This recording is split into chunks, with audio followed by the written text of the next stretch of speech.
Well, well, well, what have I done? I bought a new van. It's not brand new. I had to make some compromises due to the financial constraints of my present situation. So I bought this van, a 2017 Ford Transit high roof, $33,000 Canadian with 25,000 kilometers. Um, I'm pretty happy with the deal. Probably could have got it for a little less if I looked and looked and looked, but what can you do? Um, it's not exactly what I wanted. There's a couple things that were a little bit different. Um, like I wanted cruise control, and I wanted those rear windows to be gone. I wanted like full sheet metal across there, but no dice. Problem is when you get a van and you're looking for a used one, unless you order it from the factory, it's very hard to exactly what you want.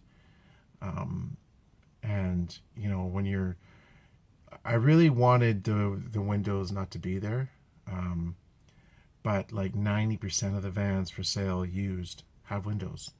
Um, and when you're looking for a good price, your options get dramatically limited.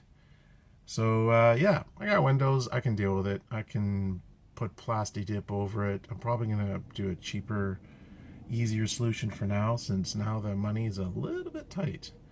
Um, but I'm confident that I can pay this off uh, probably pretty quickly once I sell my current van and sell that for about, I don't know how much I'm gonna get, 12, 13,000. Sell that thing. I use that money, and then I have like a bunch of money in the bank. I can use that. So I'm confident that I can have this paid off with maybe within a year, but probably in 2 years, 100%. Because once everything is said and done, I will owe about 10 to 11 to 12,000. What I'm gonna do is I'm just gonna use that money that I have to supplement the payment, so that I'm not like, oh, that's a lot of money. Oh, that's a lot of money every month. So I got the money in savings. It's paid. Like it's not going to be. I'm not going to sweat it. I have the money. So there we go. So some people might say, "Hey, well, why are you buying a van, dude? What happened to your other van?" I wanted a high top, okay? And there's a couple things why I wanted to make this move now. So while I'm talking, let's move around this thing so you can check it out a little bit. So why did I buy the van now? Well, summer's on our doorstep, and that means it's not going to be raining. That means I can have a lot of good weather to build the van. Another thing is, this is like prime season to sell my current van. I need to sell that thing ASAP. I'm gonna get the floor into this. I'm gonna get the bed into this, and I'm gonna do a couple things to get the Chevy Express all ready, and I'm gonna move in. I'm hoping to do this within a month, depending on how long it takes to get the bare minimum. I don't need to insulate this right now. It would be nice, but obviously it's not going to happen overnight. It's going to take a long time. So my goal is by the end of the summer to have insulation in and the tongue and groove on the walls. Everything else I can deal with, little bits. I can do the kitchen counter another time. I mean, I already have it halfway built anyway. Everything else, I mean, it's not going to be a big thing. But I need a bed. Oh yeah, and I need to have my roof vent in. I got to have that. So one of the reasons I decided to make the move to the big van as well is because I wanted more solar. My fridge is struggling in our cloudy climate, and 150 watts isn't quite cutting it. So I'm going to get 600, and I thought, okay, well, maybe I could put 300 watts on my roof of my Express, and then later on figure all that out. But I thought, well, I'm going to have to build a roof rack. I'm gonna have to do all this kind of work to it, and then it's just a temporary thing anyway, and it was like a lot of time I could just spend on the new van, get it done, sell the old van, and we're good to go. I mean, this thing is like a mansion.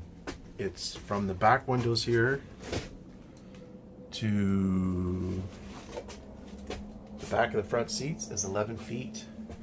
And this, from the wall to this wall, is about 69 inches. It does taper up slightly as you go higher. So this is like a mansion. I mean, don't forget, a couple years ago, I was living in a Connect, Ford Transit Connect. So now we got the Big Daddy. And the length is fine. I mean, it's like the 148-inch wheelbase, base, non-extended. So as you guys know, or may know, I did a lot of research. I looked at the Sprinter, I looked at the ProMaster, and I looked at the Transit. None of them are perfect. The Transit is not perfect. But this was the compromise I thought that was going to be the best.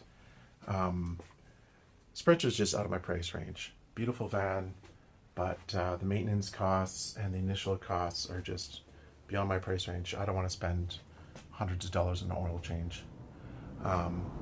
ProMaster, I just have too many concerns about quality control, and I read so many things on Facebook about them breaking down and little issues that happen constantly. Like, one of the things they said was the seams. You could see daylight through the metal seams, literally. And they're showing pictures like, oh my God, how do they build this thing? So maybe they're not all like that. Maybe if you have one, you got a good one. I hope you did. But the Transit to me was definitely the right one. It was the right one. Anyways, guys, without rambling further, that's how she be. This is my new 2017 Transit, and I should enjoy it thoroughly.